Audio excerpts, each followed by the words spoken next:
All right, everyone, welcome back to the 16th episode of the Tiger View podcast. If you're watching on video, you probably see we're kind of got a different little look, so we're trying out something new. So we'll see how it goes with this episode. Anyways, yeah, we're back with the 16th episode. Daniel's back with us, which means another college football field episode. Not a whole lot this week, but there's still a bunch of content we got to get into. So just running down the schedule for this episode, we're going to be talking more on recruiting and some drama that's come out with that recruiting this past week. And then Dawson and I was going to hit on ACC Media Day real quick with us going and attending live in person. And then we're all three of us are going to go into teams that we believe will take a step back and also a step forward this season. And we kind of picked out some different teams. So we don't have the same ones, but we'll get in that towards the end of the show. But yeah, we're going right into it. Just some recruiting drama this week. I know on the Clemson side, it was big with Bryce Perry Wright, so I kind of want to go first with him, and then we'll go on with some of the other ones that happened this week as well. So, Dawson, I'm going to let you get right into it with Bryce Perry Wright, and then we'll go with it. Yeah, I mean, that's a battle you really weren't expecting to lose. For a long time, it did feel like Clemson was in the lead for him, and a lot of us anticipated that he would commit to Clemson. Was supposed to be July 4th, but it got pushed back a day due to an agency party in Las Vegas, which probably should have been our first sign that things weren't really going our way. And, it felt like about a week, maybe 2 weeks before his commitment date that Texas A&M had kind of slipped up on Clemson. As you know, they had gotten the last official visit for him and, had made a pretty good package for him that would have been hard to turn down. And, a couple of days before you start hearing rumors about Texas sliding into that spot over A&M, and maybe they were being the biggest threat. And then come signing day, everyone starts catching wind that it's probably going to be A&M. They put together a really good package for him. I personally talked to a couple of my sources the day of, a few hours before his commitment, and they said that there was just a package that he couldn't refuse, that A&M had put it together for him. He really, I think if it were up to Bryce, then he would have ended up at Clemson. But in this new era of football where your money is a big deal now, your family has a little bit more say in things. I think that probably uh took over there. And I'm not faulting his family or Bryce in any way. I guess I would use the analogy of you wouldn't send your 18-year-old to the car dealership by himself, just because he wants something. You're going to go with him and hold his hand along the way. Especially, I mean, Bryce is a 17-year-old kid. He's not a grown man. He can't. I think that's one thing that we have to, as fans and people who are a little bit older, is we got to take a step back and realize that these aren't grown men in negotiations in the NFL. These are 16 and 17-year-old boys who are making, major life decisions and talking millions of dollars. So of course their family is going to be right there beside them. So, we don't fault him for that, but obviously there's a line in the sand if you're Clemson that you got to draw it and you can't go past it. And that was one of them. You say, hey, we move on. Clemson's lost a ton of great recruits in the past. I guess somebody I can name famously, Dalvin Cook. Didn't get him, and look, Clemson was probably, fine even without him. So, this is just another player. We're going to move on. They're going to move on to, I don't know if they're going to go after another high level defensive name on the line, especially. It's going to be tough to see because Bryce Perry Wright was kind of your number one option. You've got Tyler Atkinson committing probably within the next month or two coming up here soon. We'll probably find out some more information on where we stand, and, we'll get it back to you guys. But other than that, I don't have a lot to say. What do you think about it, Gavin? Yeah, so Bryce Perry Wright, he commits to Texas A&M, obviously, and he's more of kind of like a hybrid. He was kind of listed as a defensive tackle, but Daniel and I was talking before we started recording. He only weighs like 250 pounds, so you can kind of do what you want with him. And then another thing I liked what Daniel told me before we started recording is he thinks that Texas A&M did some recruiting pitch with the whole Von Miller, what's his other name? Myles Garrett. Myles Garrett pitch along with the bag of that package that you were talking about, Dawson. So Texas A&M ends up grabbing them, and then whenever you was texting me saying that Texas started to get into the mix, I was like, dang, now we're fighting two Texas teams. And now looking at the commitment of Bryce Perry Wright to Texas A&M, I also kind of think now with us getting Dre Quinn, was that more of a bigger win than we thought it was? You certainly got to feel like it. As we know, Texas put a lot into Drake Quinn. If they didn't feel like they really wanted him, to be honest, they wouldn't have felt so confident going into his recruitment. Everybody knows it. All the Texas insiders were predicting a huge win for Texas there, and a lot of On3 guys were too. But around Clemson and around circles, we kind of had the feeling that we were in good shape for him, and we got him. So yeah, now looking back, hindsight being now, and us being able to look back now and say, hey, we lost a guy now to one of those schools. It would have been real easy for us to go 0-2 on Dre and Bryce Perry Wright. So maybe we ought to be a little thankful that we did get Dre Quinn, and we did. We aren't bare at defensive line. We did get a couple of guys, Dre Quinn included, some elite players. Hey, who knows? Bryce's recruitment is far from over. Signing day is not until December, so you've got the next couple of months to make your pitch. I know Dabo's not really big on poaching guys, but it's just not the era we live in anymore. Yeah, that's what you got to do nowadays. But Daniel, I want to hear your side of things and what you think about the whole Bryce Perry Wright situation that went down this past week. You're on Daniel, mute. you're on mute. There you go. Like I said, man, I think uh, I think this was a guy that Clemson really couldn't afford to lose. My speculation right now on Tyler Atkinson. I know we're still a while out from his commitment, but I think he's right now more of a Georgia lean. That's just my speculation, my viewpoint on it from an outside. And I think if you're a Clemson guy, you have to think of what happened. You sold the program just as best as you could do it, but in the end, it came down to the bag. I think Clemson, towards the end of his commitment, when he was talking about that A&M is a D-line U, I think Clemson is D-line U, in my opinion. You've got guys like Christian Wilkins. You've had first-round draft talent, Austin Bryant, Dexter Lawrence. The list goes on and on. And I think that if I know that the bag as a high school kid is very enticing because you have the millions and the millions of dollars. And when it comes down to two programs like this, you can either take a bigger bag and go to the bigger program and play against higher competition and stuff like that. Or you can take the lesser bag, kind of bet on yourself and go where the development has been proven and basically concreted and solidified to where that teams that are going to draft the defensive lineman out of Clemson know what they're going to get. Like when guys are going to, TJ Parker is going to be high on draft boards. Peter Woods is going to be high on draft boards because they have developed into great defensive linemen. And I think Bryce Perry Wright would have been a great Clemson Tiger going in with Nick Eason and Chris Rumpf.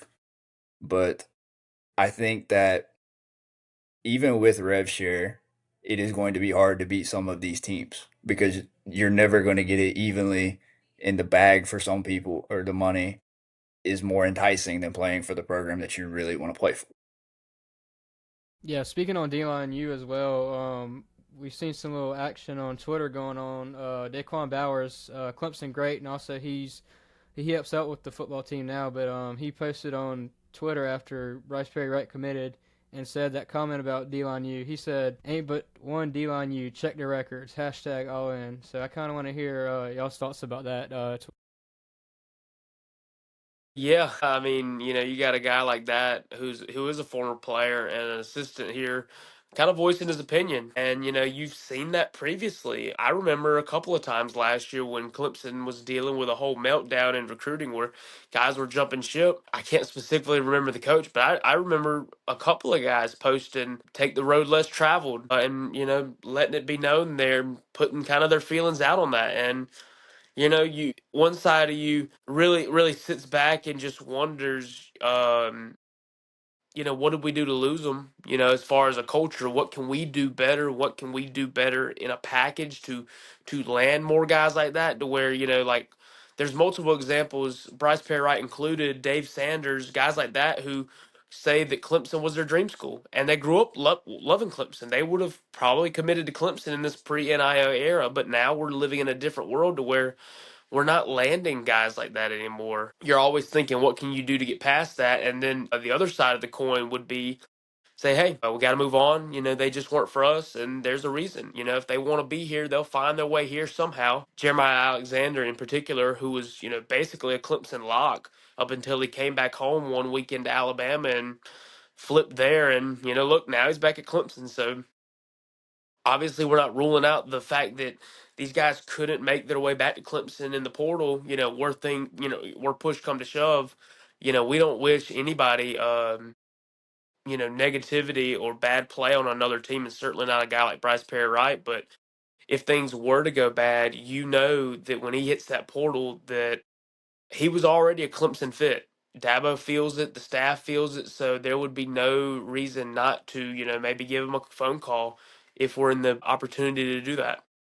Yeah, you make a great point, Dawson. Even if we don't get these guys, like you were saying, still building those great relationships, still recruiting them really well, and then showing them what Clemson can offer. Yeah, if they go to a different school and then maybe things don't work out, perfect example, like you were saying, Jeremiah Alexander, Peter Woods' high school teammate, and then he ends up hopping in the portal out of Alabama, and bam, he's still the perfect fit for us. He's going to be playing for us this year. And that's another thing I kind of want you to talk on, Daniel, is what you hit on all the time is saying really nothing's fulfilled until pen hits paper, and even after that, stuff can happen there as well. Yeah, Gavin, I don't think this Bryce Perry Wright story is over. I think there is a very good possibility that he could still be, because his recruitment, usually when you're lock solid in your commitment, you really post right after that, my recruitment is 100% shut down, not entertaining anything else, done. This is where I'm going. This is why. That wasn't put out there. And I'm not saying that he isn't locked down or anything like that, but it hasn't been publicly declared that he's locked down. But I do think that with the era of college football that we are in, the NIL era, but not only the NIL era, the transfer portal era, Bryce Perry Wright could very easily go to Texas A&M for 1 year and put his name in the transfer portal. How many guys have we seen from these previous A&M classes that go in for 1 year, enter the portal, and the next year they're somewhere else? That's not a shot at any of these guys that go to Texas A&M or these guys that enter the portal, but how likely is it that he ends up in the portal?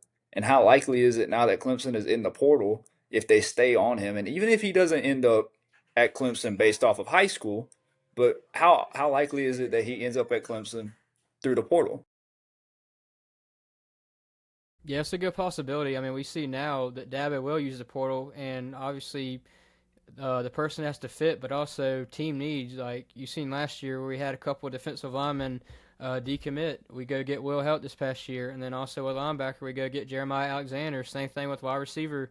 You go get Tristan Smith. So it's all just based on program fit, obviously, but also what the team needs as well, position-wise. All right, so anything else you guys want to add on the Bryce Perry Wright situation from this past week? No, I'm tired of talking about it. It's been weeks of talking about Bryce Perry Wright and writing about Bryce Perry Wright. Now all of it's in the trash. So no, we're totally ready to move on. All right, yeah, so we'll put that to rest, but that's kind of the only real Clemson recruiting news. But now we're kind of shifting over to our friends in Columbia, and there's two names that we're going to get into. But the first one, and I think a real big one from this past week, was Julian Walker committing to Michigan.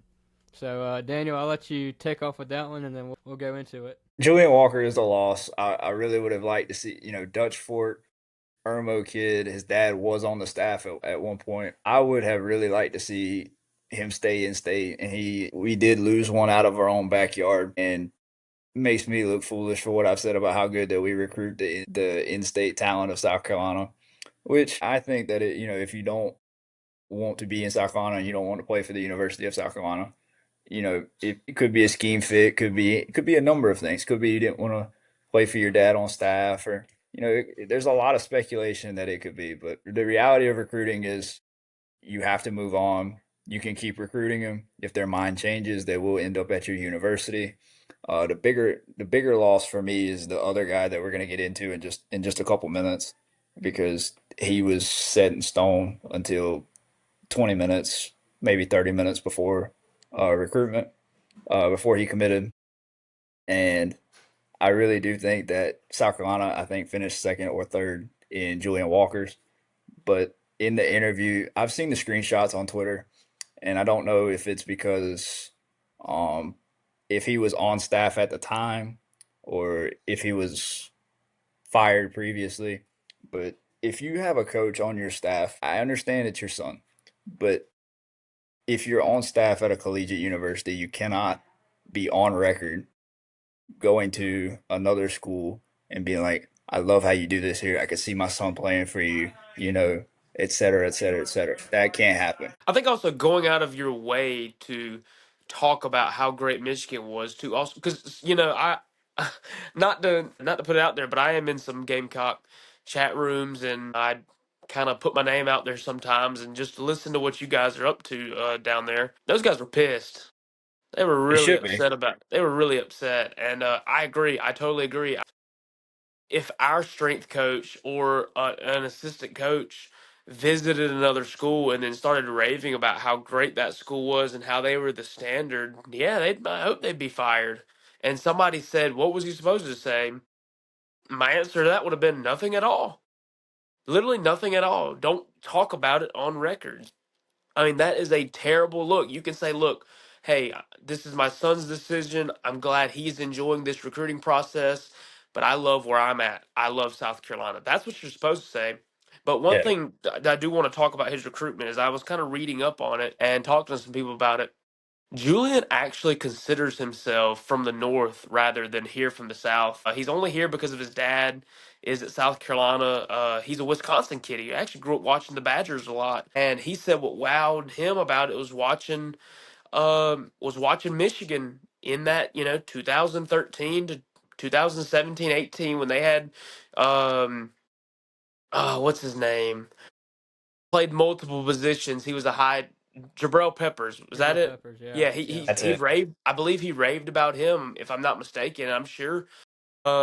Watching those other guys out of Michigan, watching some of the later guys get picked now is probably what made him fall in love. He loves being up from the north. That's what he claims. He talked about he does love South Carolina. It's always going to hold a place in his heart. But if I am Shane Beamer, and I think I'm not sure yet, but I would assume that the strength guy is no longer on staff. I'm not sure. I mean, I don't know if he will be in the future, but I would assume that you cannot keep letting now Julian as a committed player to Michigan. I don't see how you let him into your staff rooms anymore, even if his dad is a coach, or you let him into the facility because that's just a direct that could be a recruiting violation.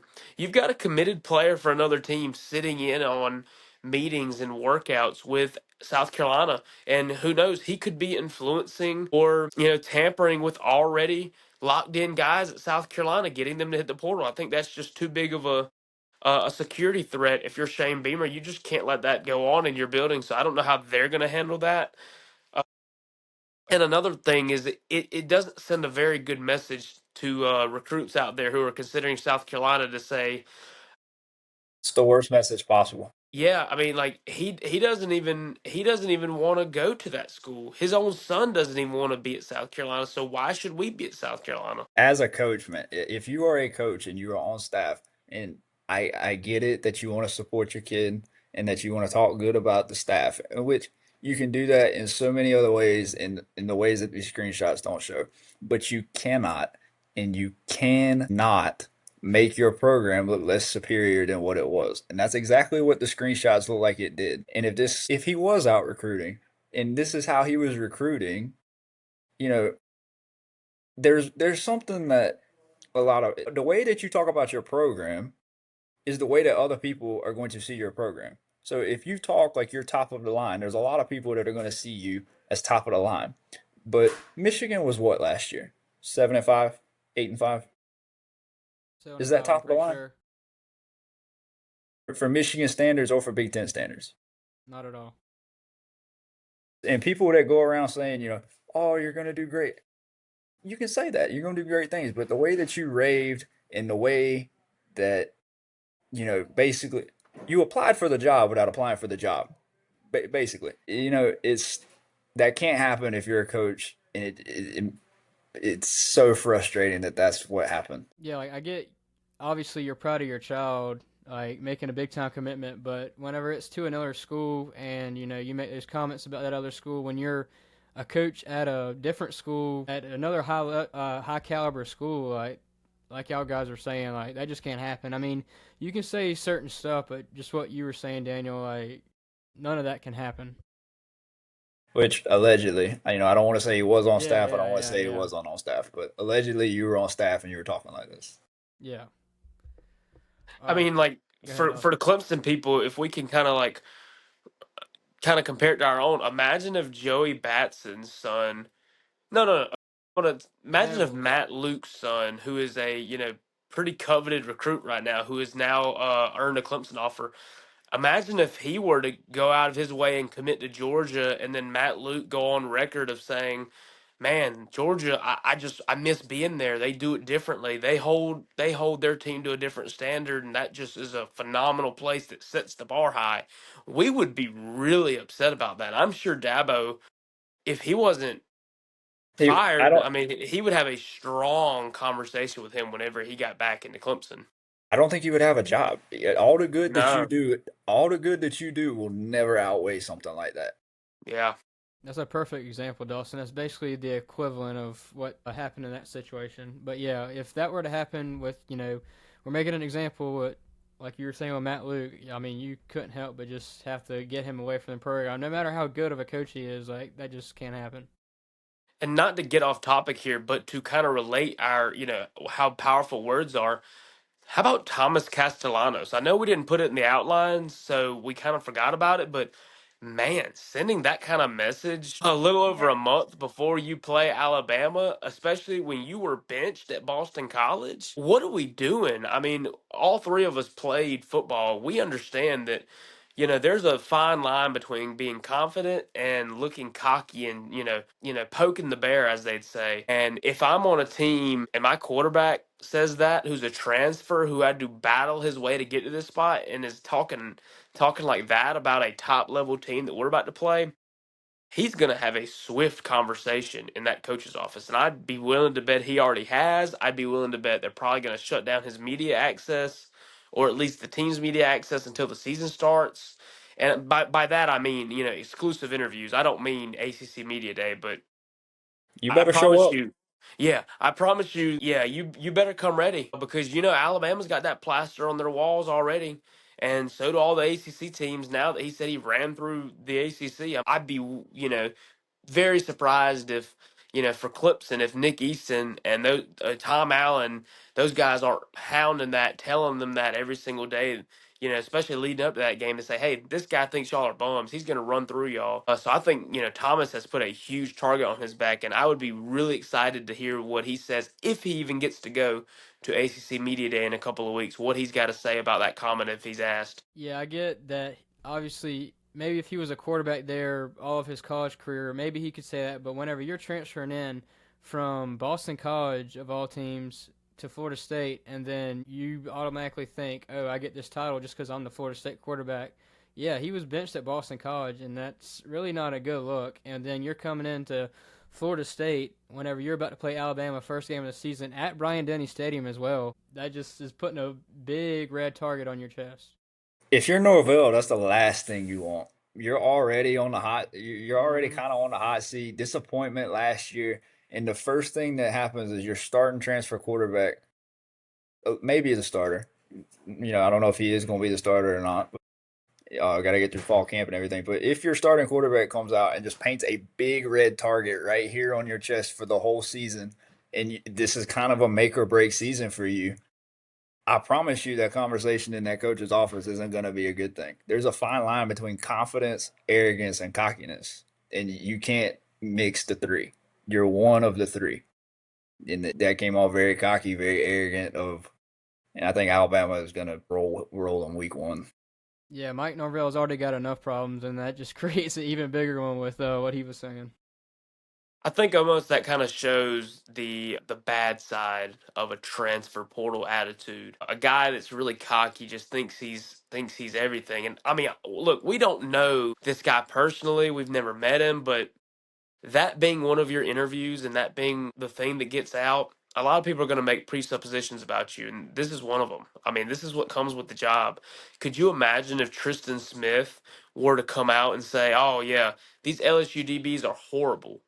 I would run circles around all these guys, and I'm gonna be better than everybody else in the country," and everyone's going to look at him and say, "You what? A transfer from SEMO? Really?" This it's kind of how they're looking at Thomas Castellanos right now, just saying, "What? The If he bench doesn't, quarterback from Boston College?" if he doesn't show up, it's going to be a long year. Yeah. He will never hear the end of it. And I mean, this is obviously a long way off, but if he has a shot at the NFL, they're going to be going over that, time and time over again. That's going to get brought up in every one of his interviews because NFL teams will eat stuff up like that. They want to test your character. They don't care. It doesn't matter if he does go out and light a fire this year and shreds Alabama and shreds the ACC like he claims.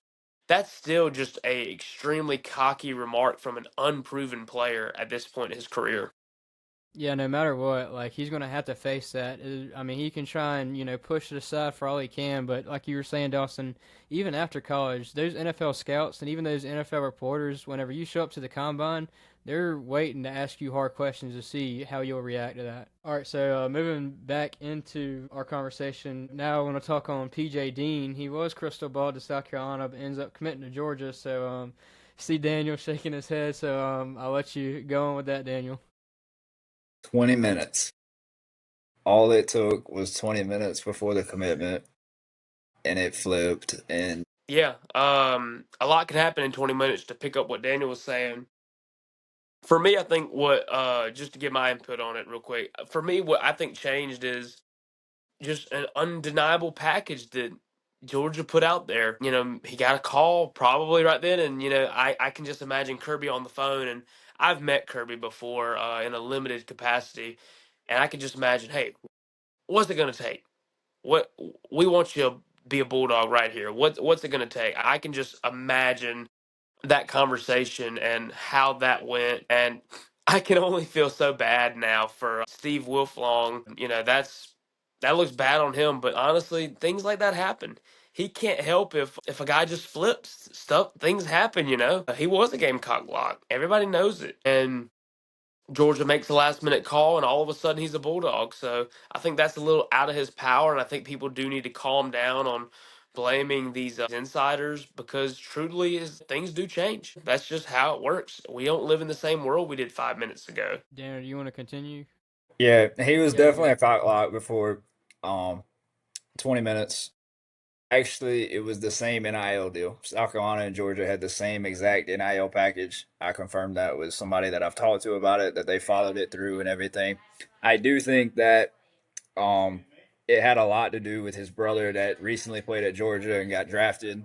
I think that had a lot to do with it, but I don't think his recruitment's over. I think we got a long way to go from here. Yeah, with all of these guys, I mean, you hit on it time and time again. I mean, it's never really done until pen hits paper, and even if that. But yeah, Dawson, like you were saying with Kirby Smart, just from like the locker room talks I've heard like that's got released to him, like you got to think he's a real convincing guy. And like you were saying, I could just see him now. What's it gonna take for you to be a Bulldog? And that's what it looks to seem. What happened in that situation with PJ Dean. Yeah, definitely.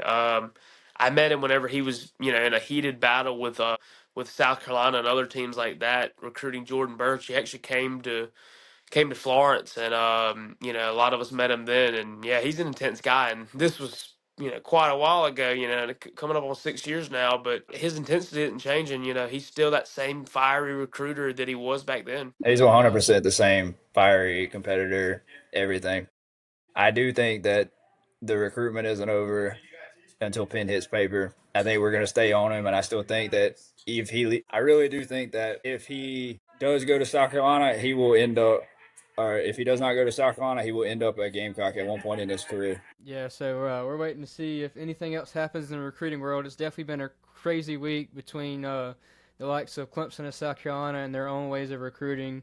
But now kind of shifting some gears over to Clemson media stuff. So Dawson and I will be attending the ACC Media Day on Thursday, July the 24th in Charlotte. So I know Dawson and I is ready to get up there and just get right at it. I know obviously we'll be there for Clemson, but also North Carolina will be up there with Bill Belichick and then some of the other ACC teams. I'll have to check back. But Dawson, I just kind of want to hear your thoughts on what's going to go down in Charlotte when we go up there.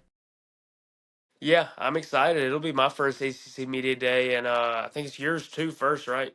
Yep. Yeah, so I haven't been to Charlotte probably since December with the ACC championship game. So I'm gonna bring my Tacovas. They got a Tacova store there. I love it. Love getting my boots cleaned there. Probably gonna eat some good food. Gonna meet some good people, at the conference, and hopefully, let's find out what we can find out, collect good data, communicate with people, really be able to build relationships, and I mean, at the end of the day, just enjoy it. I think that's what a lot of people don't take away from these things is, this is fun. This is a gift to be able to do this. We don't want to lose any second of it. We don't want to take it for granted. So, while we're there, obviously we're there in a work capacity in a professional sense. We're also there to have fun a little bit, and enjoy the moment. Just soak it up and say, "Hey, football's right around the corner." Yeah, I know for me it's a dream come true, no doubt. Just I've seen it happen year after year with the ACC Media Day. But like you were saying, I mean, I feel like it's an opportunity to connect with people. I mean, obviously there's a whole lot more media out there besides Clemson media. I mean, just guys from different schools, and it's always good to connect because you never know who you're going to meet, and you never know who knows who. But the day we're going, it'll be Boston College, Clemson, Duke, North Carolina, NC State, Virginia Tech. So a lot of solid schools. Seeing if we can hopefully meet Bill Belichick, like I was saying, and then also NC State with Dave Doran. He's a good little character to hear from, and also Virginia Tech and Duke, Boston College. Those are all good schools for that day. But yeah, we'll be there for the last day of it, which is Thursday. But yeah, I'm excited for it. Kind of gonna make a day trip out of it. But yeah, we'll see what goes down in old Charlotte. Yeah, me as well. Yeah, I know, congrats to you guys, man. I know that's a dream come true for both of y'all. Congrats to y'all.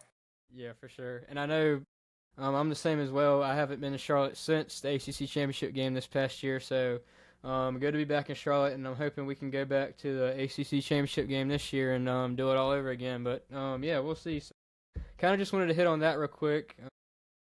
But yeah, kind of just our last little segment, and we'll go each of us with this. So teams that'll take a step back and a step forward this season. So I know we've all had our own list that we've made with separate teams. So who wants to go first? Dawson, you want to go first, or you want Daniel to go first, or I can go first? How y'all want to attack this? Gavin, I'm gonna let you go first here. I'm still if y'all didn't know by now, we're having some technical difficulties and my computer's loading, so I've got a lot of my notes on there right now. So I'm gonna try to hold off as long as I can.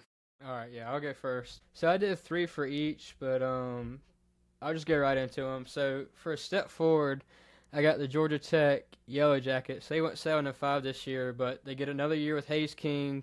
I was looking at it today with their ACC schedule. They got a very favorable ACC schedule. I know we play them at Georgia Tech this year, and I mean they're looking like another scary team. I've hit on it time and time again, saying how there's always a team out there that Clemson drops a game to in the ACC, and I believe that Georgia Tech's that number one for us, and even Louisville probably being 1B, so Georgia Tech 1A and 1B. But yeah, I got Georgia Tech's taking a step forward this year after their 7-5 season, and they also about beat Georgia this past year. I know they went back and forth in overtime, but that's something else to keep in mind. And then another team I think will take a step forward this year is the Nebraska Cornhuskers. They went 6-6 this past year. They get another year of Patrick Mahomes Jr., Dylan Raiola, another year with him. And I was also looking at their schedule. It's a very manageable Big Ten schedule. There's a couple tough games in there, but I feel like they can kind of go up from a 6-6 season. So we'll see that there. And then my last team that I think will take a little bit of a step forward this year is the Florida Gators. Another year with DJ Lagway at quarterback. They do have a tough SEC schedule, but once again, like I was mentioning with Nebraska, I do feel like it's very manageable. They have all night games in the Swamp this year. I didn't know if y'all knew that, but they have all night games in the Swamp, which I think is kind of crazy. But anyways, yeah, so I got Florida as another team that I think will take a step forward this year. So before I go into my step back teams, is there anything that y'all would say about my list for the step forward? I like it so far. I could probably make an argument to support yours on all three of those teams. I like Nebraska. I think Matt Rule is a really good college coach, especially we've seen it especially his year three is normally his biggest jump. You've got Dylan Raiola, who I think is a phenomenal talent. Florida, again, Billy Napier, guy that was really seemed like he was on the floor ready to be counted out last year and was able to pull some magic. DJ Lagway was able to really come on the scene and be the quarterback that everyone thought he was. and they didn't give up at all. So I'd be willing to bet they're going to be able to ride that momentum from last year into this upcoming year. And like you said, hey, they're playing a lot of games at night in the Swamp. That's a tough place to play. And then again, you said Georgia Tech. I could Yeah. totally get behind that. That staff there is phenomenal. I don't think a lot of people understand how difficult it is for them to have a full scheme change and in this short of time be a successful team. Running the triple option and heavy run offense, and then in 2022, and then flipping in 23 into that more of a air raid offense, into that more modern spread offense. And really in 2023, they had a very solid season. And then 2024 came along and they kind of stayed at that level, getting a little better. And you saw at the peak of what they can do is, they're 2 yards away from beating Georgia in the rivalry game. And now you got them in 2025. And I hate to say it, but, that's going to be a really tough game for us. We got LSU, then we got Troy, who is no walk in the park. And then we got to go to Atlanta on that early road test at Georgia Tech in that very tough stadium, Bobby Dodd. So I'm definitely not looking forward to playing them early, but so far I'm loving it. I can agree with 2 out of 3 of those. I think Georgia Tech is definitely a sleeper for a lot of people. SU, Troy, Georgia Tech. If Clemson can survive those three, they will be in the ACC championship game at the end, and it will be in the playoffs. The question is LSU and Georgia Tech. I really think Georgia Tech is going to be one of those down to the wire, grind you out kind of game. Haynes King is tough. You can hit him every way possible. Pile driver. He's gonna get back up. I think what was it against Georgia? He was playing with almost broken ribs and stuff like that. Like just he'd been Mm-hmm. bruised, battered, about all you could say, and he was there. I agree with you on Florida. I think Florida is going to turn it around. I do have my concerns with Lagway, but I think Billy Napier has really resurrected Florida because there was a lot of people last year that wanted him gone until almost up until the Ole Miss game when they beat Ole Miss and Jackson Dart threw I think 3 or 4 picks in the last minute, 2 minutes. I disagree with Nebraska. I think Nebraska is going to kind of stay there. Nebraska has even with Scott Frost, they could not win one possession games, and that's not a skill that just comes naturally. You have to play in them all the time and keep losing them. But is this the year that they finally start winning them and get out of that 6-6, 7-5 hole? I really don't think so. I think it kind of stays the same. Gotcha. So now with my step back teams, I'll say the last one, the best one, the last one. So my first one is SMU. They made the ACC championship game last year. Obviously, I think they kind of take a step back. They do have a tougher ACC schedule this year. They do have to come to us to play us in Clemson, and then they also have a couple other ACC teams that are very gritty this year. And then also I was looking at their schedule, and they play Baylor at home and then go to TCU at the beginning part of the season. So those are two kind of tricky games besides the ACC schedule. So I think SMU kind of takes a step back. I know they have Kevin Jennings still, but yeah, just a tad bit tougher schedule this year. I think will kind of get in the way of them. Now my second team, the Georgia Bulldogs. They went 10-2 last year. Hunter Stockton is now the quarterback. If you remember that playoff game, I don't know, he was kind of iffy to me. But another thing I've been looking at with this is schedule. Georgia goes to Tennessee in week 3, and then the week after they play at home against Alabama. So in those 2 weeks, that's a tough schedule. Playing at Tennessee, then at home against Alabama in the first 4 weeks of the season. Then my last one, me and Daniel kind of had a debate about this before we started recording. Alabama, they went 9-3 last year. Now they're without Jalen Milroe. They're going to kind of have, I know they got Ty Simpson and maybe another guy at quarterback. And then this is another year without Nick Saban. I know we were talking about Nick Saban and Kalen DeBoer, but I feel like whenever you still have to have Nick Saban come into the building, recruiting players, it kind of makes you scratch your head a little bit, but I can understand that. But I think you just got to give maybe Kalen DeBoer a little bit more time just to let him figure out some more stuff at Alabama and get all of his guys truly in there because there are still some Saban guys in there. But, yeah, I think Alabama might take a slight step back this year, but nothing too drastic in my opinion. Those are my 3. I like the Alabama and I like the Georgia really. I could agree on that. I talked to a Georgia fan over the weekend at the lake, and he was not a Gunnar Stockton believer at all. He wasn't he is totally expecting to take a step back. I was actually defending Georgia a little bit just because how much I believe in Kirby Smart, but I understand it. As Clemson fans, we know it best how hard it is to stay on top of the college football world for such a long period of time. And I guess that's kind of what everybody is just so appreciative of what Nick Saban was able to do. And this is not to say that Georgia's about to take a massive fall off, but I definitely could see them taking that big step back and really having to go through a roster changeover like a lot of teams have had to do. But I mean, those two teams, I really love those comparisons. How big of a step back? With all three of these, it's not a drastic step back. It's maybe another loss or so on their schedule, but nothing too serious where they're like losing 4 or 5 games. I think 4 to 5 games on. It's still Georgia and it's still Alabama. I don't know if you can say that's 4 to 5 games. I can Yeah, see them losing 2 to 3, but slight step back. But I don't see a full blown major step back. yeah. Like, don't get me wrong, they're still gonna be the same teams, but they're not, I guess, to the caliber that we've seen last season. Yeah. So Daniel, I know we had kind of had a debate on Kalen DeBoer and Nick Saban. So you kind of want to talk about that too? Yeah, man. I think you got to give DeBoer more time. It's Nick Saban. I understand he's the greatest college football coach of all time, but Kalen DeBoer, even before he got to Washington University, was a winner. Then he got to Washington University and was a winner and took a team led by Michael Penix to the national championship and got them there. I know a lot of Bama guys are used to like immediate results and immediate this and immediate that, but I really do think that Kalen DeBoer is your guy. You just have to be patient with him. Yeah, I agree, and I mean, I know how Alabama fans are. They're ready for that immediate impact, playoff appearances, national championship appearances, national championship wins. But I do agree you have to give DeBoer more time because he is a winner, like we've seen in years past. Now, if next year isn't the same, I think we can then have the conversation. If they're not in the playoffs by next year, I think you have to have the conversation of did we hire the wrong guy?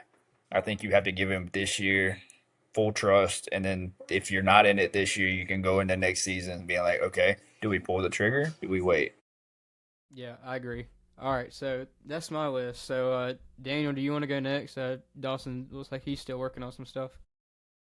Yeah, so the teams that I'm up on, I've got just two that I'm up on and one that I'm really down on. I got Texas Tech that I'm up on. I think Texas Tech and Joey McGuire are going to be a really good team in the Big 12. He's really a player's coach. And I don't know if anybody really was paying attention in the media this week. They made news. They got a 5-star offensive tackle, which me and you were talking about earlier, kind of how the contract would work because I think it was 3 years, 5 mil guaranteed. Another guy that they got was Donovan Webb, 4-star safety, beat Michigan out for him. That's big for Texas Tech. Usually, I think there's going to be a lot of guys that want to go play for Joey McGuire, and a lot of these guys from Texas, that may not have offers from A&M or the Longhorns and all that kind of stuff, will go play for Joey McGuire because they want to play for Joey McGuire. So I'm really high on Texas Tech. I think they're going to be really good this year. They are in the Big 12, so you got teams like Iowa State and Baylor that are going to be there and maybe give them a push. But I think Texas Tech could be a dark horse to win the Big 12. I think Micah Hudson's back too, even after all the controversy that happened. Micah Hudson's very talented. Second team that I have that I'm high on is Iowa. I think Iowa is going to be very good. I think they're a dark horse Big Ten team. I really believe that with Mark Gronowski coming in from South Dakota State, basically won the Heisman in the FCS, started over 40 games. I really think that Iowa is going to be a good team this year. If they can improve on the offensive side of the ball, they're always good on the defense. Can they improve more like they did last year on the offensive side of the ball? The team that I'm down on, this is going to be a shocker to you guys. I'm very down on Penn State. How many years and years since the Saquon Barkley days, we have heard that they're national title contenders. They're going to be there in the end. They're going to be there. Just trust us on it. And they're not there. Why is this year any different? Why do we give James Franklin the pass that we give Brian Kelly that he can't win big games? James Franklin in his time at Penn State has won over 100 games and lost like 40. But versus top 5 teams, he's 1-18. 18. Why do we continually give James Franklin that pass? Do you trust Drew Aller to deliver you a national title? I don't. I don't at all. And especially when he lost his top target from last year, you're going to lean on the run game. I don't believe in the throwing game. I think the defense is going to be fantastic because you poach Jim Knowles. But the offensive side, I have questions, and I don't believe your head coach can win the big game. Yeah, that's a good list. I'll go with your teams up. So Texas Tech, I've always liked Texas Tech. They've always been a gritty team. They're gonna do well, I think, this year in the Big 12. And like you were saying, I think they're a dark horse to win the Big 12. But yeah, I do like the Red Raiders. And then with Iowa, man, it always seems like there's year in and year out, there's always a Big Ten team that just comes up out of nowhere. I mean, we've seen it this past year with Indiana. I think Iowa can be that. And I'm not saying maybe making the playoffs. I don't know. We'll see. But I do think Iowa is on the up and coming this season. I mean, they just got a great program over there. But now going into Penn State, and I think that's a really big one. I'm going to say agree with you. I mean, James Franklin, we've seen it year after year, never able to win the big games. And, I mean, Drew Aller, I kind of seen some, I guess you could say some question marks about him last season, especially in the big games and in the playoff. And then, like you were saying, his top target's not there anymore. And then I'm not too sure about their run game. So there's kind of a little bit of question marks with me for Penn State as well. I know people are high on them this year. But, yeah, I just feel like they have to prove it before they can actually get the recognition that they're getting this year. I cannot get on the Penn State downgrade bus at all. Daniel, first of all, though, by step back, where do you rank step back? How many are they dropping compared to this year? I mean, I think they lose to maybe you've got to think if you're a Penn State fan, what are your expectations? This year, what are your expectations if you're a Penn State fan? National championship. Or bust, right? Yeah, I guess I'll say that. If you don't make it there, again, this is 10 to 11 years of the same thing. Would you not start asking yourself, are we not as good as we think we are? What is wrong in this picture? You can't have national title hopes for 11 years and not make it once. Still don't know if I would I just don't know if I can get on the idea that this would be a step back year if they didn't win a national title. Winning a national title is hard. It's really hard. I mean, they were probably a bad pass away from making it to the title game this year. If we're being honest, so that just tells you that there's a couple of plays that just don't go their way. And James Franklin, I know we like to rag on him, and I like to rag on him too. But honestly, I think he's the most perfectly rated coach in college football. He wins the games he's supposed to win, and he doesn't win the games he's not supposed to win. Sure, he doesn't get it done at the biggest stage, but honestly, no one's calling him the best coach in football. We're calling him a really good coach, maybe elite, but we're not calling him the best coach in football. For him to, put Penn State on the map, especially after everything that has gone on with that college in the last 25 years, he brought those guys from the bottom level of college football essentially now to we're even talking about them being a national title contender not all that long ago after they went through a scandal and stuff that puts your program to death, really. Even the fact that we're speaking about them going to the national title or saying it's national championship or bust, here we are with James Franklin talking about a coach that really took a big flyer on a program that was in a bad spot, a bad way. I just can't say this year that I believe they're going to take a step back. I just can't. They've got a ton of great guys back. They replaced losing one of the best defensive coordinators in the country by putting the best defensive coordinator in the country in their defensive slot. Um, Drew Aller, I agree, Gavin. There are some question marks for me, but I mean, still at the end of the day, I think he's probably the second best quarterback in the country. if not the best. It's probably between him and Cade Klubnik, and I'm going to give him that based off of his measurables. And I know that we always don't like to look at measurables and let that be the best story, but it does, to be honest. It really does. So I would put Cade Klubnik at one, put Drew Aller at a close second. So I think if Drew Aller can just be good this year, then they're going to be right in the same spot as they were last year. He doesn't have to go out of his way to be a superstar. He just has to play within that system, and they're probably going to be fine. They're probably going to still be in that semifinal talk. But other than that, I can get on board with those other teams. But Penn I don't State, think they made the I could semifinals. not. Really? I don't think they made the semifinals. I Who really beats Penn don't. State in like a first round or a second round game? I think you say who do I think would be? It depends on where they're seated at. It depends on where Penn State is seated at, and it would depend on who's in the playoffs. But there's a lot of teams head to head that I would pick over Penn State. I don't Like think who? if Texas and Penn State played on a neutral field, I'm giving it to Texas. Ohio State and Penn State play on a neutral field.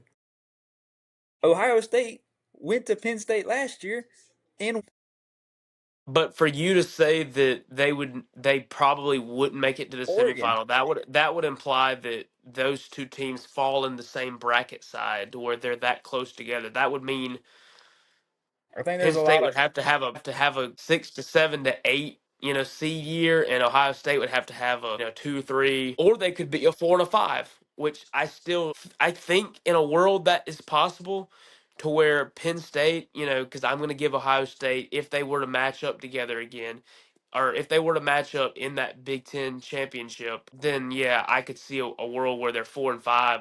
And that's obviously based off of if it was a straight seeding in their conference tournament. But I don't see a world where Penn State and Ohio State are having to duke it out in the first round. I just don't, because that would imply that the Big Ten champion is one of the worst conference winners because they would have that 4 seed. I can't see a world in which that happens. I just can't justify it. disagree. I was saying regular season, Ohio State went to Penn State and won. But you got to think, look who's in the Big Ten. You have Ohio State, you have Oregon, and then you have the other teams that can beat you on any given Saturday. Do I think that Penn State is a good team? Yes, but I don't think that they are national title contender worthy because you haven't proven that you can even get there. You haven't played for one. We give we Okay. give we give James Franklin the pass, or why do that we don't give Brian Kelly? You realize that, right? The grief about Brian Kelly is that he can't win big games. Nobody says that about James Franklin. Brian Kelly has not been on the same level as James Franklin in the last 5 years. I don't He hasn't. disagree, but I'm saying that the standard. If James Franklin loses a big game, it's James Franklin. He doesn't basically of next year he'll get them. If it's Brian Kelly, you hear about it for the next week and a half, saying that Brian Kelly lost another game that he should have won. You want to know why?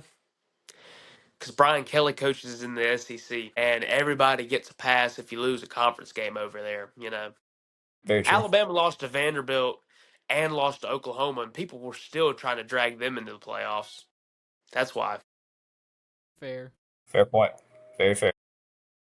But I Yeah. do I do agree with you on the fact that we should hold Brian Kelly to that same standard because Brian Kelly is supposed to be a high level coach in college football, and he's at probably what is the easiest coaching job in the world, right beside Georgia. Maybe LSU is littered with talent. It's littered with money. It's littered with history. I mean, heck, Ed Orgeron won a national title at LSU, and I mean, not to talk bad about Ed Orgeron, but what much he had to do that year at LSU. They were just loaded. We could have gone out there and called plays, say, okay, Jamar, Justin, go deep.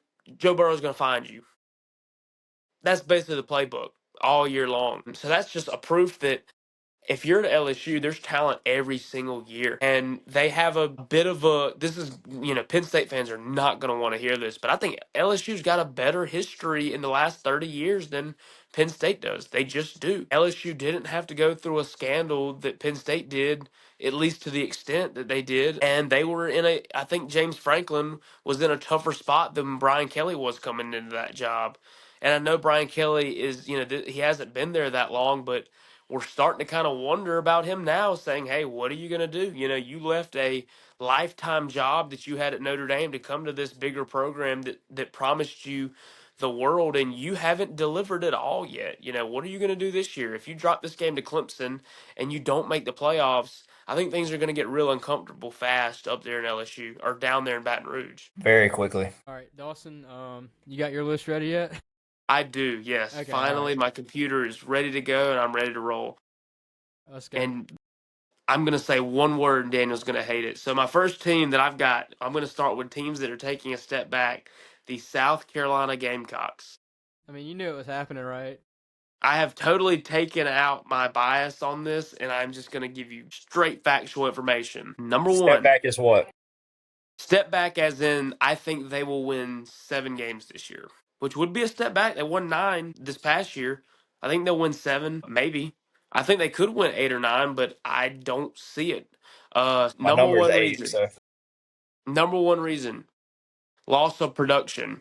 You lost a ton of talent on the defensive side of the ball. You had one of the best defenses in the country, and you failed to replace a lot of that, really. You didn't have the portal success that you had the previous year. Losing Kyle Kennard is going to be a thing that I think a lot of South Carolina fans aren't going to be willing to admit is going to take an impact on Dylan Stewart. As Clemson fans, we saw it with TJ Parker. TJ Parker's freshman year was electric, one in part of his talent, two, in part, was they had a nasty defensive line in 2023. Xavier Thomas was on the other end of the ball. They had a ton of guys that could rush the quarterback. And you saw in 2024 where, Clemson decided not to go out in the portal and get a guy. And they said, let's move Peter Woods over there. Game 2, it fails. Peter Woods goes down, and now TJ is really your only rush threat, and he had a really quiet year. I understand he still had double-digit sacks, but for a large majority of the year, it felt like he had a bit of a quiet year and was struggling to get back there and struggling to really perform well for a lot of the year. And I think you're going to see that same effect with Dylan Stewart now that he doesn't have Kyle Kennard on the opposite edge. And I understand we've talked about before that South Carolina probably feels good about the roster they have, and I mean, sure they can, but at the end of the day, there's going to be a lot of question marks. Sure, you've got a lot of guys that you feel strong about, but can they give you the same production that those other guys did? Can your opposite defensive end give you double digit sacks? I don't think so. So now you're gonna have to look for those numbers. You're losing Nick Emenwari. I actually like a couple of guys South Carolina's got in the secondary. Collier especially. He was really great in coverage against Clemson whenever TJ Moore caught the ball over his head, and when Antonio Williams did the same thing. But other than that, I do like a lot of the young South Carolina secondary. But again, they're losing a lot of guys. TJ Sanders, Tonka Hemingway, Eman Wari, Kyle Kennard. These are big names you're replacing with. And number two, I think that offensive line is still a work in progress. They struggled a little bit, to be honest. They struggled a lot last year. That's the whole reason Sellers was on the move so much. And you're kind of, with that line, you kind of look at Sellers and you see him doing all this, and it makes you forget about the O line. It makes you put it to the back of your mind because you see that Sellers can get away from this stuff. But say he gets sacked a couple of more times this past year, then you're having a totally different conversation, and you're saying, "Man, we can't protect him at all."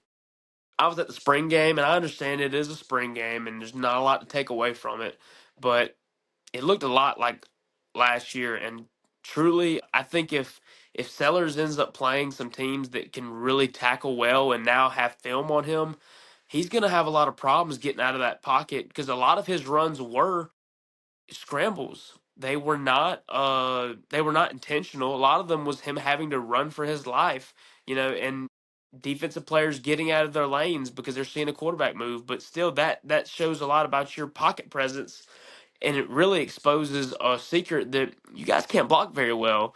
Um, you've added some depth from high school, and you're hoping to develop some guys, but there's not a lot of guys on that line that you can say that you really trust at the SEC level right now.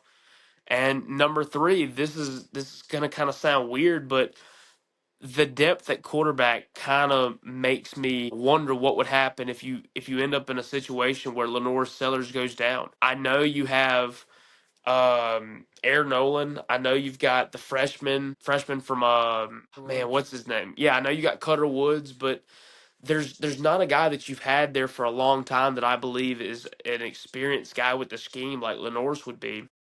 And another thing is you got not Chip Kelly, but you got Mike Shula now. What is that offense going to look like? Sellers especially asked for him, so I guess if you're a South Carolina fan, you trust your quarterback. What is the offense going to look Continuity. like now? Yeah, yeah. Where's the continuity going to be? Because again, you're going to find out about Faison's eligibility this week, and I think and with a lot of South Carolina fans is you're probably not looking at a positive outlook on that just based off of the time that it's taken. You didn't really even you didn't you lost Rocket Sanders. You're not going to be replacing him. You got a couple receivers that you probably do like, but at the end of the day, you're going to be relying on a lot of freshmen to step up and make plays, like Murphy from Irmo, who I think is a great player, wide receiver 4-star. I think is a great player, but I just don't know if he's ready to step in that limelight. You do have Nick Harbor, who you're probably expecting to have at his serious year. Maybe a draft year this year. But I still have questions about him, to be honest. I think he's a little faster Adam Randall, if I'm being real. I really do. I don't think he gets great separation. I think he does have good ball skills, but his separation is questionable for me. And then you've got Mazio Bennett, a good friend of Tyler Brown's, who I'm really impressed with. But to be honest, a lot of it is still continuity and working out a new offense. And another point that I want to say about South Carolina is they got a tough back end of the schedule. They're going to run through a lot of tough teams. It's going to be week by week, and that's just going to be tough on their depth. And for my final look at them is I got them as maybe a 7-win team at worst. At worst, I think they'll win 5 or 6. That's a bottom level. Their ceiling for me is another 9-win season. But yeah, that's my number one team for taking a step back. My number two team, I've got Colorado. We don't have to speculate on it. We know they're losing Shadir Sanders and they're losing Travis Hunter, and I mean that's a lot of production right there. And their O line, I'm not really sure has gotten much better. We saw a lot of instances these last couple of years where you've got Shadir Sanders running for his life and making these highlight throws. What is it going to look like when it's not him back there? They lost a ton of guys who played on offense and defense that I really don't think that they replaced replaced a whole lot. The offensive line, like I said, has a ton of holes. The defense is going to kind of have to rebuild. They're going to have to look for new guys who they pulled in from pulled in from the portal. They're really going to have to hope assimilates and builds continuity with their team. And obviously, I think they've got a little bit of a tougher schedule. I believe they're playing teams like TCU, Iowa State, Utah, Kansas State. And truthfully, I looked at their recruiting rankings earlier, and I know this is for 26, but they are struggling to recruit. You're not going to have a shot at a Big 12 championship if you cannot recruit well, especially in that conference. So I think they're going to take a huge step back from what they had. My number three team on struggling teams who I think will take a step back is Tennessee. I'm surprised none of y'all said that yet because obviously, number one, you're losing Nico. You swap quarterbacks with Joey Aguilar, and let's just be honest, Joey Aguilar is not a special quarterback to me. He played us when he was at App State, and oh my gosh, it was bad. And honestly, I don't know if he's going to be their lockdown quarterback so far. Another thing, Dylan Sampson's gone. He was an elite player. The O line is kind of getting remade too. They're losing a lot on offense.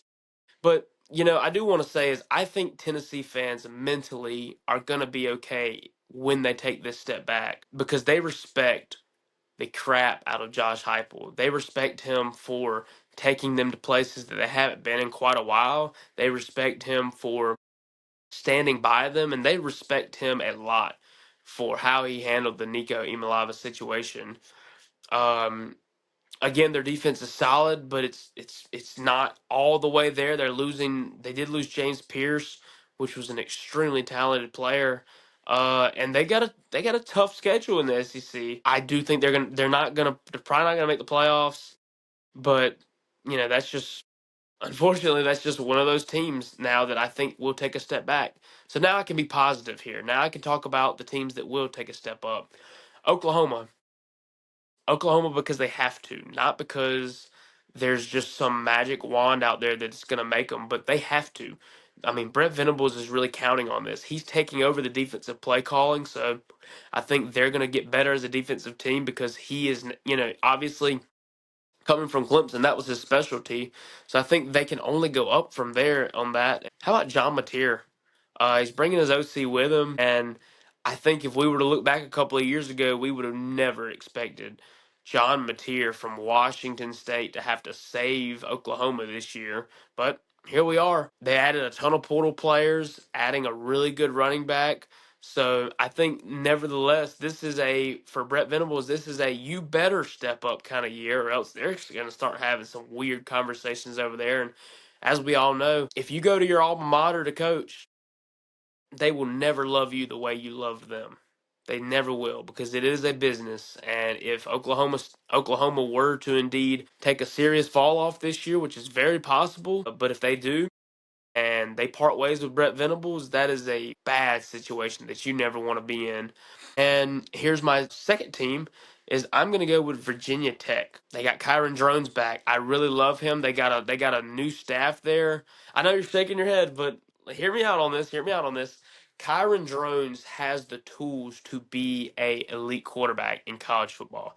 Philip Montgomery could unlock his ability this year and really be able to put it on show. They've added a couple of good transfers, and again, much like Brett Venables, Brent Pry is in a do or die situation at Virginia Tech. Those people are dying to have some good football back up there, and I think with the new college football game coming out and everyone getting to see the Sandman entrance, there's a lot of young fans that didn't know of a time when Virginia Tech was like that, and probably still don't because they haven't been good.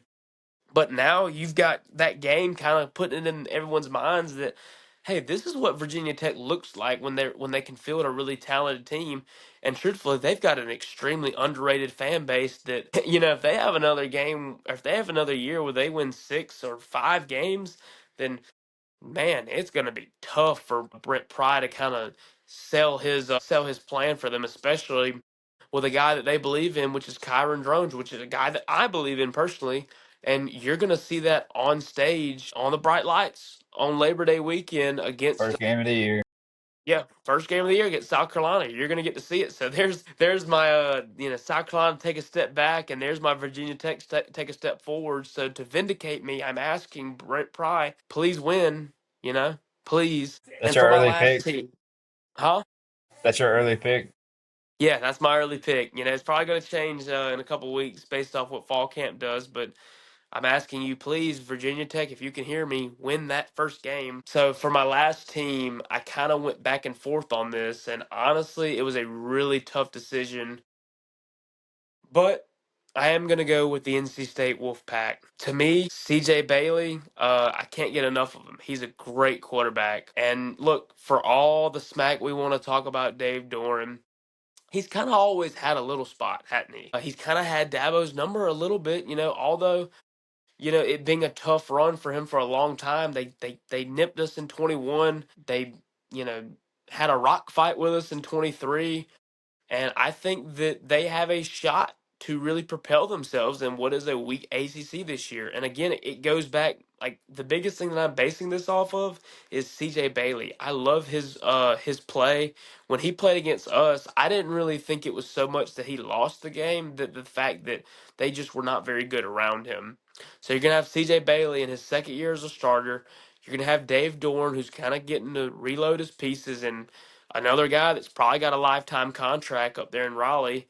And so that's my final team. Judge free, both of you. I'll go first on Colorado. South Carolina, but Colorado, I do like you pick them there. Obviously, no more Shador, no more Travis Hunter. But Dion did get two pretty good quarterbacks. He got Kadon Salter from Liberty, And then you got Julian Lewis as well. Those are two really good guys, in my opinion. Dual threat quarterbacks, kind of trying to replicate Shador, I guess you could say. But I do see where Colorado does take a step back, though, obviously, losing a bunch of talent. And I don't know, I just feel like Coach Prime's got to pick it up a little bit on the recruiting trail. And then I do like your Virginia Tech pick, Dawson. I feel like people are waiting on, especially people who's followed college football forever. I think they're waiting on Virginia Tech to become good again. I mean, Enter Sandman at Lane Stadium, whenever that place is packed out. I know you remember It's a couple the years best. back whenever we went to Virginia Tech on the road night game, and I think that might have been the year Kelly Bryant was quarterback. I could be wrong. Yeah, but I mean that's whenever they were pretty solid, and I mean that place was packed out. So I do think Virginia Tech does take a step up this year. We don't play them, and then also for NC State, I could see it, and it's going to be weird because we don't play NC State at all this year. I didn't know if you knew that or not, which I think we should play them every year. But anyways, I do. Y'all aren't playing the Textile Bowl this year? No. Wow. Nope. The ACC's kind of messed that up. But, yeah, we don't play them this year.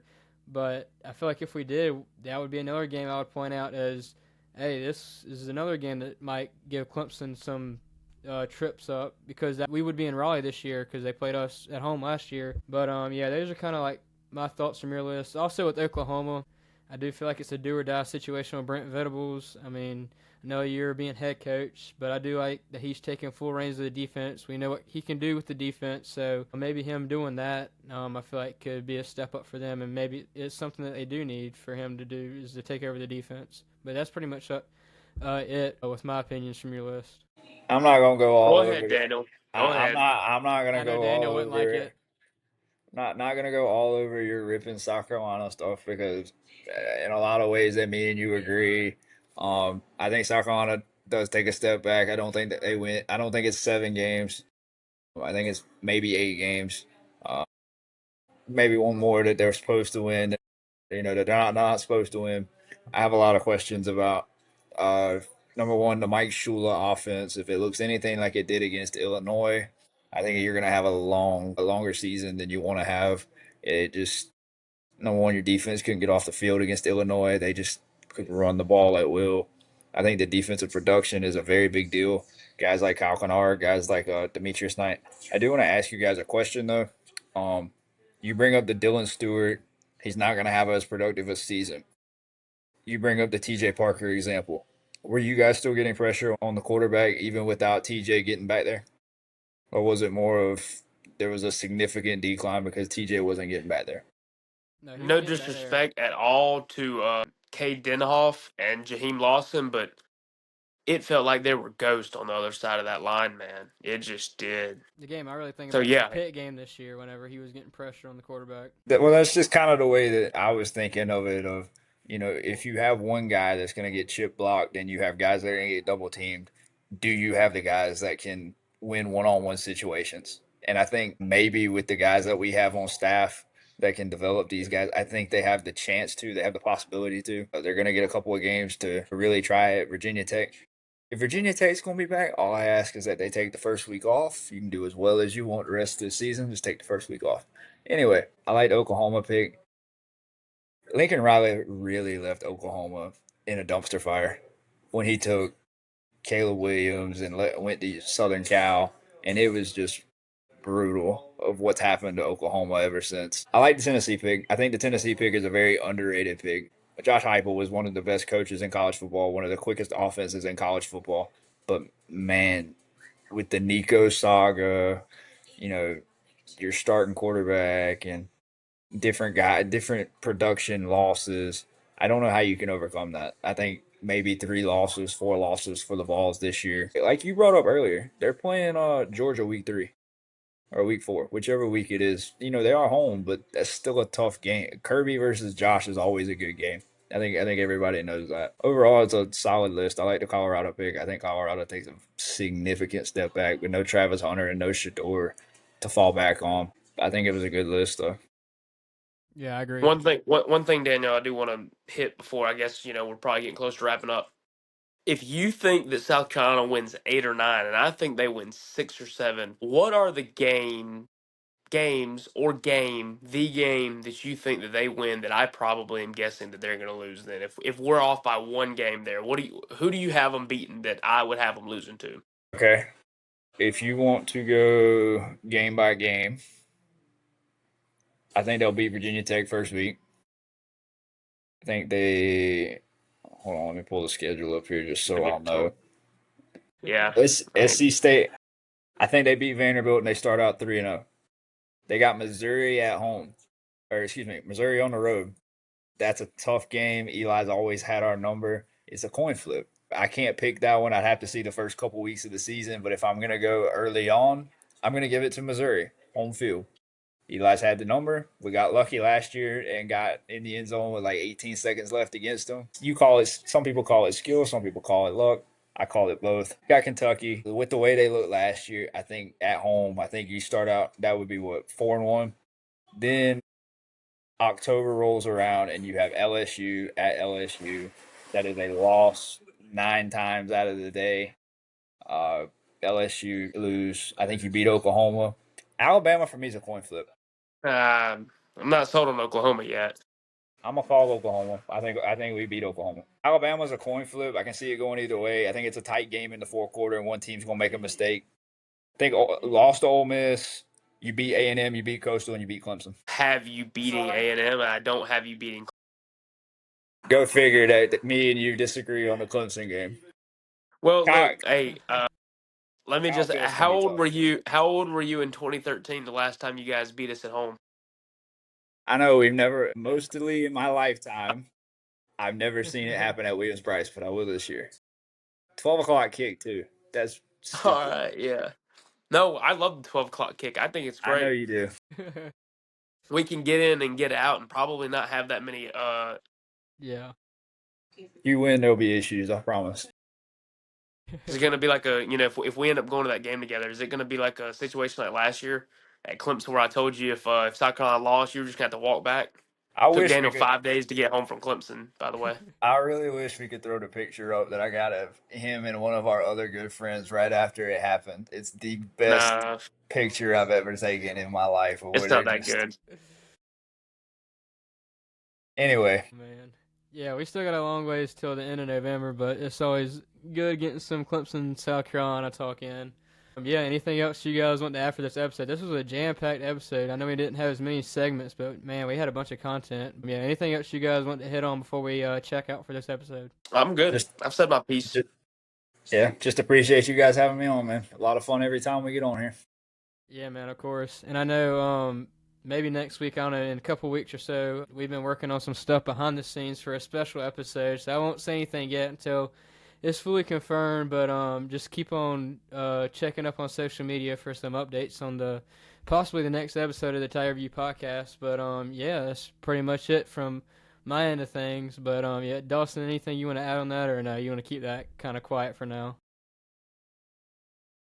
All I got to say is it's probably someone a lot of you know. You guys will for shufo know it or love it. So, yeah, that's it.